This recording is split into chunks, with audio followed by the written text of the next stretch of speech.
బులెటిన్లో ముందుగా హెడ్లైన్స్.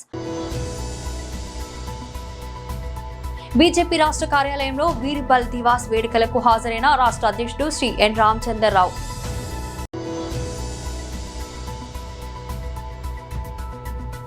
షేర్లింగంపల్లి నియోజకవర్గంలో బీఆర్ఎస్ పార్టీలోకి చేరికలు.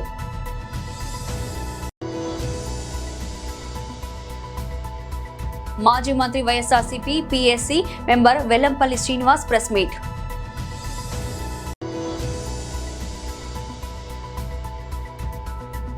బాలా పురస్కారం అందుకున్న క్రికెటర్ వైభవ్ సూర్యవంశీ.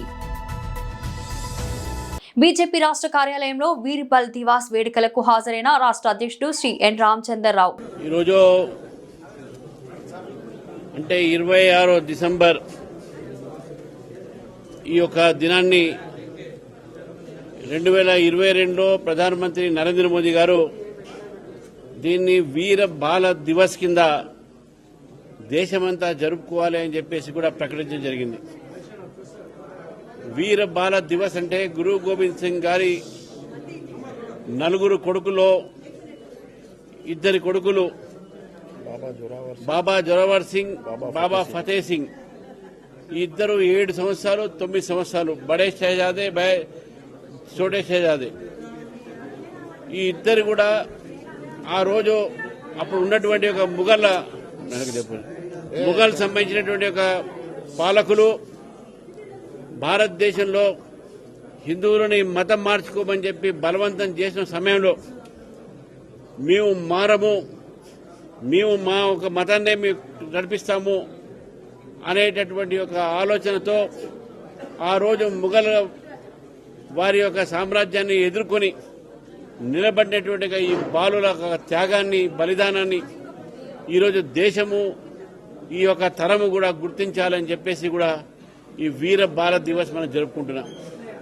పంజాబ్లో ఆనాడు ఉన్నటువంటి పరిస్థితులు మనం చూస్తే గురువు నానక్ గారి యొక్క ఏదైతే ఈ యొక్క సిక్ పంతని వారు మొదలుపెట్టారో ఆ రోజు సిక్కులందరూ కూడా హిందువులని కాపాడటానికి, హిందూ ధర్మాన్ని కాపాడటానికి, మన దేశాన్ని మన సంస్కృతిని కాపాడటానికి ఆ రోజు ఈ యొక్క ధారణ వారు తీసుకోవడం జరిగింది. 550 సంవత్సరాల క్రితం గురునానక్ గారు తీసుకున్నటువంటి ఈ యొక్క మతంలో, ఈ యొక్క పంతులో ఈరోజు అనేక మంది దేశం కోసం త్యాగాలు చేసినటువంటి ఒక చరిత్ర మనకున్నది.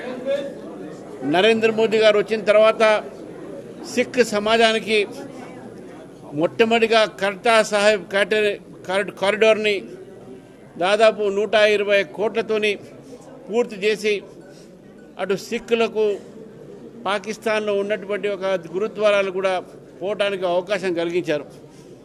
రెండోది, అనేకమైన పర్యాటక స్థలాల్ని ఈరోజు నరేంద్ర మోదీ గారు పంజాబ్లో వారు ప్రభుత్వం ఒక ధనంతో వారు కట్టి సిక్ సమాజానికి ఎవరు లేని సేవలు వారు చేశారు. మూడోది, జీఎస్టీ ఏదుందో సిక్కులు మనకు తెలుసు, సిక్ గురుద్వారాలో ప్రతిరోజు లంగర్ ఉంటుంది. మరి ఇంతకుముందు దానిపైన లంగర్ మీద ట్యాక్స్లు ఉండే, ఈ ట్యాక్స్ కూడా జీఎస్టీ అన్ని కూడా మొత్తం కూడా తీసేసి ఈరోజు మొత్తము గురుద్వారాలో జీఎస్టీ ఏదైతే తగ్గింపు ఉందో దాదాపు 325 కోట్ల రూపాయలు తగ్గింపు జరిగింది. షేర్లింగంపల్లి నియోజకవర్గంలో బీఆర్ఎస్ పార్టీలోకి చేరికలు. మరొక సోదరుడు శ్రీ సామా వెంకటరెడ్డి గారు, మాజీ కార్పొరేటర్ గారు సోదరి శ్రీమతి బొబ్బ నవతారెడ్డి గారు, మా శ్రీనివాస్ అన్న గారు, అట్లాగే మరి మా కొమిరిశెట్టి సాయిబాబా గారు, సతీష్ అన్న గారు, రవీందర్ యాదవ్ గారు, సంగారెడ్డి గారు, అట్లాగే మా హరీష్ అన్న గారు, ఇంకా పేరు పేరున వేదిక మీద ఉన్న వాళ్లకు, వేదిక ముందున్న వాళ్లకు పేరు పేరున మా తమ్ముడు రవీందర్ యాదవ్కు, అట్లాగే వేదిక ముందున్న మా ఆడబిడ్డలకు, అన్నదమ్ముళ్లకు, సంటి పిల్లలను కూడా తీసుకొచ్చిన మా ఆడబిడ్డలకు, అట్లాగే వచ్చిన మా పత్రికా మిత్రులకు పేరు పేరున అనిల్ రెడ్డి గారు వెంబడ ఇవాళ కదిలి వచ్చిన మా తమ్ముళ్లకు, అనిల్ రెడ్డి గారు మరి అన్న నేను మళ్ళీ తిరిగి కేసీఆర్ గారి నాయకత్వంలో అయితేనే తెలంగాణకు న్యాయం జరుగుతుంది, కాబట్టి నేను కలిసి వస్తా, కానీ మీరు మా వాళ్ళందరినీ కలవాలంటే తెలంగాణ భవన్కు రావాలంటే ఒక 1000 మంది వస్తాం. కానీ మీరు ఆల్విన్ కాలనీకి వస్తే ఒక 5-6 వేల మంది వస్తారన్నా మీరు రావాలి అని అడిగిండు. నేను చెప్పిన ఎక్కువ మందిని కలుసుడే సంతోషం తమ్మి, నేనే వస్తా అని చెప్పిన. పాపం తమ్ముడు అక్కడనే ఒక ఫంక్షన్ హాల్ బుకింగ్ చేసిండు, అన్ని మొత్తం మిమ్మల్ని అందరినీ పిలిచిండు.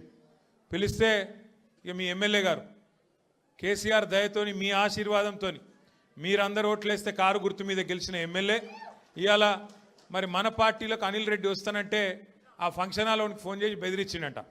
అట్లెట్లు ఇస్తావు, ఏం సంగతి నీకు, నీ సంగతి చూసుకుంటా, మా వెనక వీడున్నాడు వాడున్నాడు అని చెప్పి ఆయన చెప్పిండట. పాపం ఫంక్షన్ హాల్ ఆయన భయపడి ఆయన వెనక పోయిండు.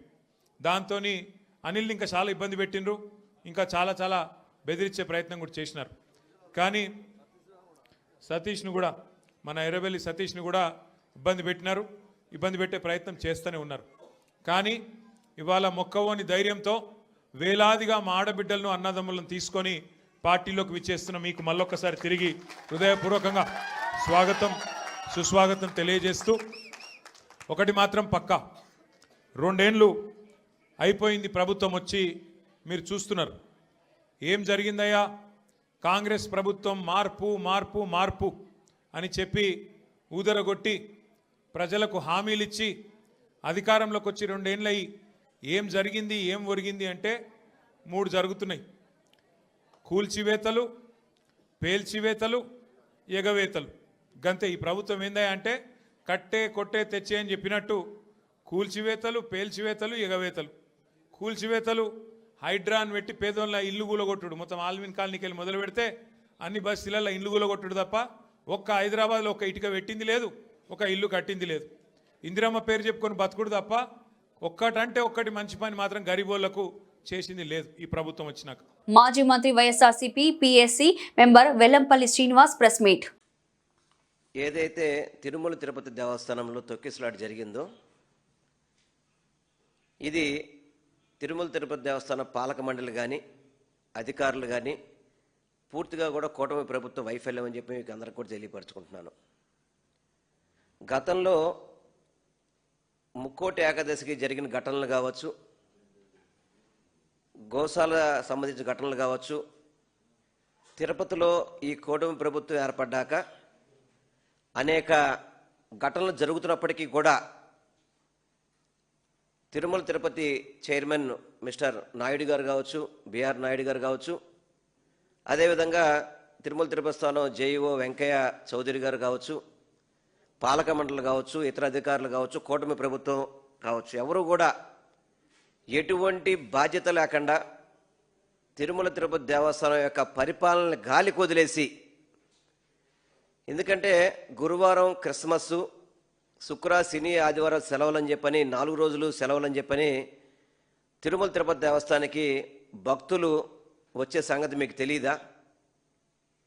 సెలవు రోజుల్లో తిరుమల తిరుపతి దేవస్థానంలో ఏ విధమైన పరిపాలన చేయాలని చెప్పని కనీసం ఇంగిత జ్ఞానం కూడా తిరుమల తిరుపతి దేవస్థానం అధికారులకు కానీ కూటమి ప్రభుత్వానికి కూడా లేదు. ఎందుకంటే శ్రీవారి మెట్టు మార్గం అనేది అలివేల మంగాపురం, మన శ్రీనివాస మంగాపురం దాటిన తర్వాత శ్రీవారి మెట్టు ఉంటుంది. ఆ మెట్టు ద్వారా పైకి వెళ్ళే దర్శనం టోకెన్లు ఇదివరకు గతంలో ఆ మెట్ల మార్గం దగ్గరే ఇచ్చి ఉండేవాళ్ళు.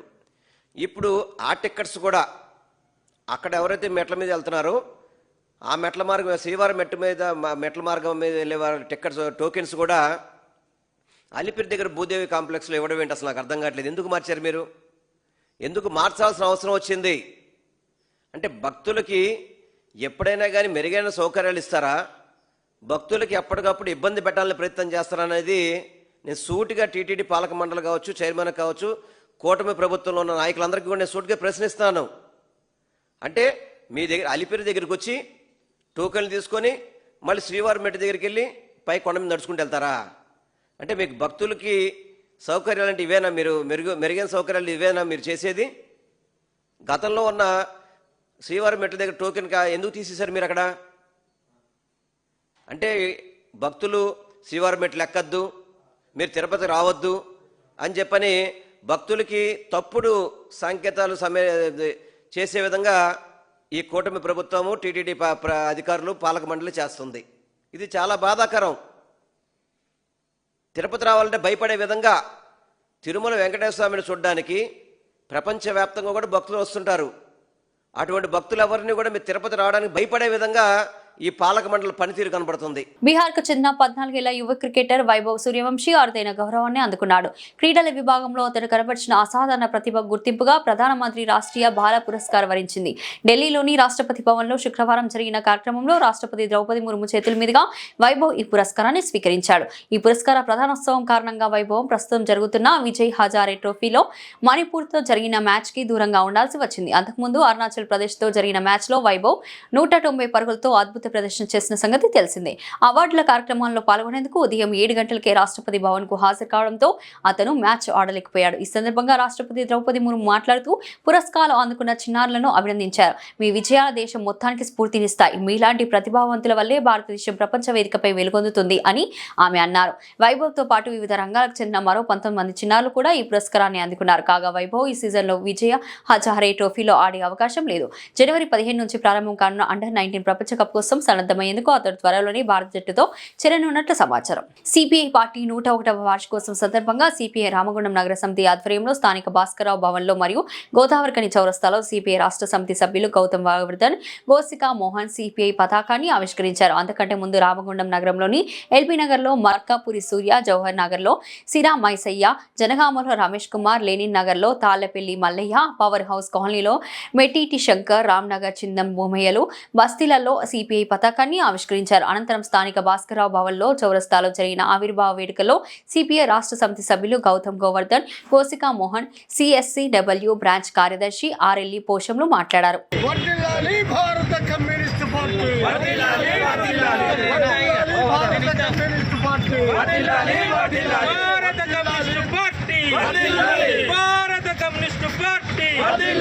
ప్రజా పోరాటాలు ప్రజా పోరాటాలు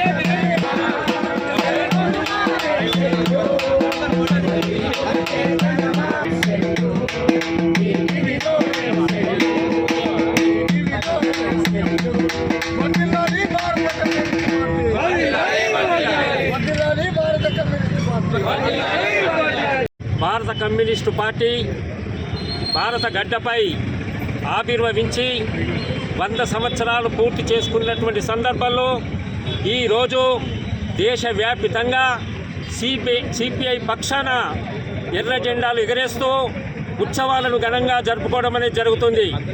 దానిలో భాగంగా ఈరోజు గోదావరికని నగర సమితి ఆధ్వర్యంలో స్థానిక చౌరస్తాలో ఈ యొక్క ఉత్సవాలను ఘనంగా జరుపుకోవడం జరుగుతుంది.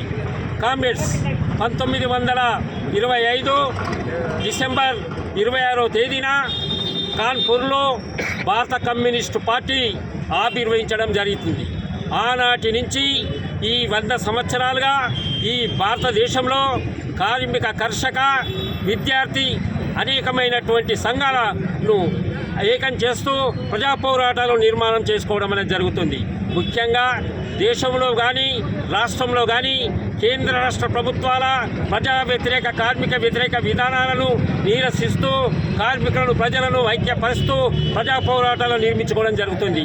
ముఖ్యంగా భారతదేశానికి స్వాతంత్రం వచ్చి 47 సంవత్సరాలు అయిన సందర్భంగా మరి దేశానికి, రాష్ట్రానికి ఏమాత్రం కూడా ప్రయోజనం కలిగేటువంటి విధానం లేదు. కనుకనే భారత కమ్యూనిస్టు పార్టీ ఈ దేశంలో ఉన్నటువంటి అన్ని రాష్ట్రాలతో పాటు ముఖ్యంగా మన ఉమ్మడి రాష్ట్రం కానీ, ఈనాడు తెలంగాణ రాష్ట్రం కానీ అనేకమైనటువంటి పోరాటాలు చేయడం జరుగుతుంది. అయితే ఈ పోరాటాల ఫలితంగా కార్మికులకు, అదేవిధంగా వ్యవసాయదారులకు, అదేవిధంగా కార్మికులకు అనేకమైనటువంటి హక్కులు సాధించడం అనేది జరుగుతుంది. దీని ఒరవడి లోపల భారత కమ్యూనిస్టు పార్టీ జనవరి 18వ తారీఖున ఖమ్మంలో వేలాది మందిగా లక్షలాది మందిగా తరలిస్తూ అక్కడ ముగింపు వేడుకలు ఘనంగా జరుపుకోవడం జరుగుతుంది. ఆ యొక్క వేడుకలకు మన ప్రాంతం నుంచి వేలాది మందిగా కదిలిపోయి విజయవంతం చేయవలసిన అవసరం ఈరోజు ఉన్నదని భారత కమ్యూనిస్టు పార్టీ పక్షాన కార్మిక వర్గానికి ప్రజలకు అందరికీ కూడా విజ్ఞప్తి చేస్తున్నాం. రామగుండం నియోజకవర్గం స్థానిక గోదావరికని ఎమ్మెల్యే క్యాంపు కార్యాలయంలో గ్రామ సర్పంచ్లకు, ఉప సర్పంచ్లకు, వార్డు మెంబర్లకు ఎమ్మెల్యే మక్కా సింగ్ రాజ్ ఠాకూర్ సత్కరించారు. గ్రామ పంచాయతీలకు 10 లక్షలు, చిన్న గ్రామ పంచాయతీలకు 5 లక్షల నిధులను సీఎం రేవంత్ రెడ్డి నిధుల నుంచి నేరుగా సర్పంచ్లకు అందజేస్తున్నట్టు తెలిపారు. గ్రామాల్లో కొత్తగా ఎన్నుకోబడిన గ్రామ సర్పంచ్లు, ఉప సర్పంచ్లు, వార్డు సభ్యులు ప్రజలతో మమేకమై గ్రామ అభివృద్ధికి దోహదపడాలని రామగుండం శాసనసభ్యులు మక్కా సింగ్ తెలియజేశారు. ఈ మేరకు శుక్రవారం అంతర్గతంగా పాలకుర్తి మండలంలోని వివిధ గ్రామాల గ్రామ సర్పంచ్, ఉప సర్పంచ్, వార్డు సభ్యులకు ఆత్మీయంగా ఎమ్మెల్యే క్యాంపు కార్యాలయంలో సన్మానం చేశారు. ఈ సందర్భంగా ఎమ్మెల్యే మాట్లాడారు. ఈ కార్యక్రమంలో కాంగ్రెస్ పార్టీ నాయకులు, కార్యకర్తలు, వివిధ విభాగాల అధ్యక్షులు పాల్గొన్నారు.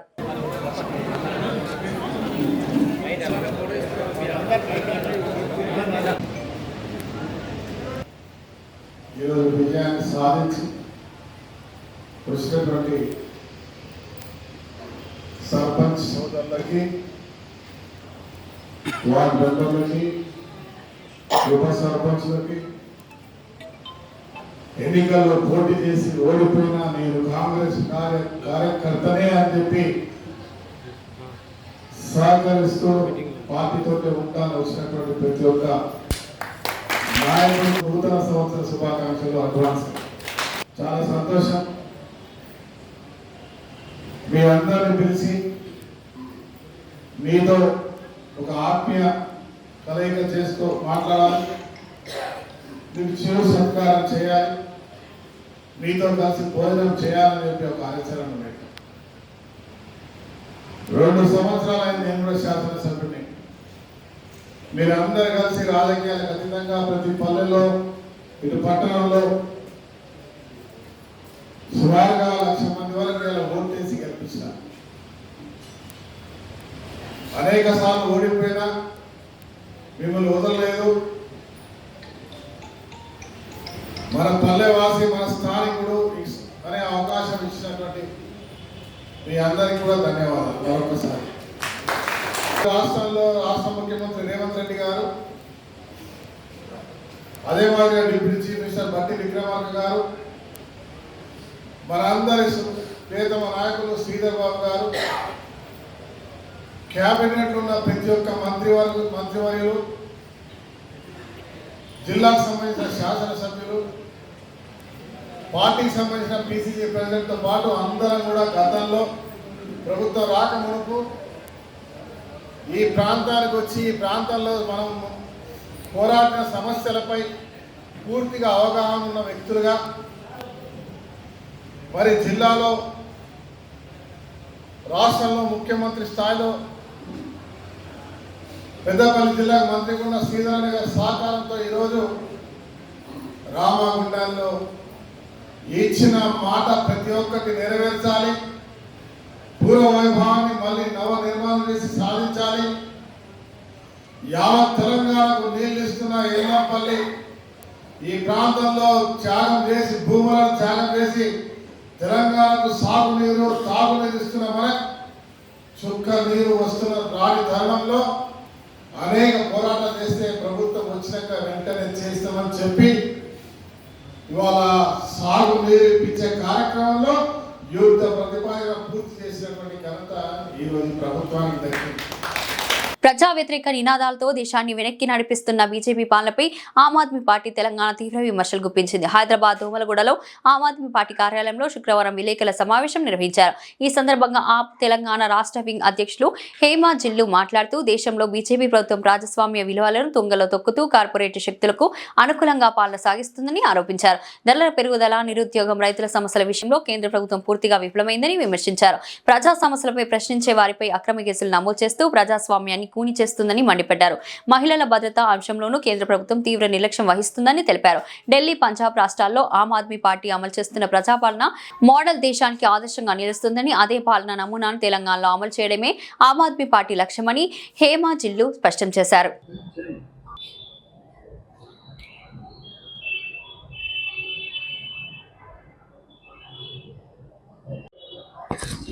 నమస్తే అండి. ఇక్కడికి వచ్చిన మీడియా మిత్రులందరికీ నమస్తే. అలాగే ఈరోజు తెలంగాణ సురక్షిత రోడ్లపైన మనం ప్రజల గలం, ప్రజల ఈ ఉద్యమానికి రోడ్లపైన సమస్యల వల్ల ఎన్ని యాక్సిడెంట్ అవుతున్నాయి, సో దాని మీద ప్రజల తరపు నుంచి ఆమ్ ఆద్మీ పార్టీ రాష్ట్ర నాయకత్వం మేరకు ఈరోజు ప్రెస్ మీట్ను నిర్వహించడం జరిగింది. అదేవిధంగా ఈరోజు 2K వాక్ మీద కూడా పోస్టర్ రిలీజ్ చేయడం జరిగింది. ఇప్పుడు మనం చూసుకుంటే మన తెలంగాణలో దగ్గర యాక్సిడెంట్స్ అయితే చాలా ఎక్కువ. ప్రతిరోజు చూస్తుంటే ప్రతి ఏరియాలలో ఈ రోడ్ల సమస్యలు, గుంతల రోడ్లు కానీ, రోడ్లు డ్యామేజెస్ కానీ, ఈ ఏంటిది అతుకుల రోడ్లు, ఇవన్నీ ఏ విధంగా అయితే మనము రోజు చూస్తుంటున్నాం. ప్రతి ఒక్కరం రోడ్డు మీదకి వస్తే మన వాళ్ళు ఫ్యామిలీ బయటకు వస్తే మళ్ళీ ఇంటికి చేరుతారా లేదా అనే సిచ్యువేషన్లో ఇలాంటి రోడ్లు ఇప్పుడు ఉన్న పరిస్థితిలో జరుగుతుంది. సో ఇప్పుడు ప్రభుత్వాలు ఏం చేస్తున్నాయి, GHMC వాళ్ళు ఏం చేస్తున్నారు, రోడ్ల మీదకి వస్తే ట్యాక్సెస్ వేస్తున్నారు. ఏంటిది రాంగ్ రూట్ అని చెప్పేసి, హెల్మెట్ లేదని చెప్పేసి, వీటన్ని రకాలుగా వచ్చేసి ట్యాక్సెస్ వేస్తారు. అదేవిధంగా రోడ్ ట్యాక్స్ అని చెప్పేసి 30 నుంచి 40% స్టేటు సెంట్రల్ ఇవన్నీ కలిపి వేస్తున్నారు. సో ఈ ట్యాక్స్ అంతా ఎక్కడ పోతుంది?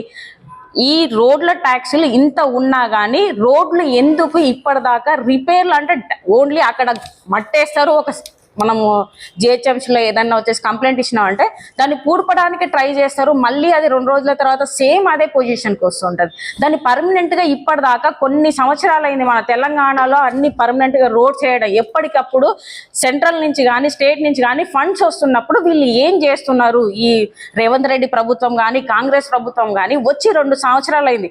ఎంతసేపటికి ఆమ్ ఆద్మీ పార్టీ తరపు నుంచేసి కేజ్రీవాల్ గారిని వచ్చేసి విద్య వైద్యము అనే దాంట్లో అక్కడ బాగా చేశారు, తనను వచ్చేసి నేను కాపీ కొడుతున్నా అని చెప్పేసి మరి ఇంప్లిమెంటేషన్ ఎందుకు చేయలేకపోతున్నారు? బులెటిన్ ముగించే ముందు హెడ్లైన్స్ మరోసారి. బీజేపీ రాష్ట్ర కార్యాలయంలో వీర్బల్ దివాస్ వేడుకలకు హాజరైన రాష్ట్ర అధ్యక్షుడు శ్రీ ఎన్ రామచంద్రరావు.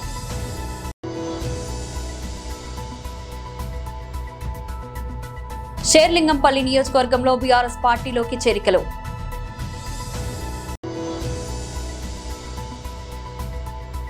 మాజీ మంత్రి YSRCP PSC member Vellampalli Srinivas press meet.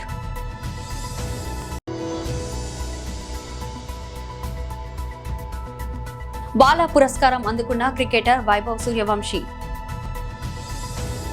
ఇది ఇవాల్టి బులెటిన్. మరో బులెటిన్లో మళ్ళీ కలుద్దాం. అంతవరకు సెలవు.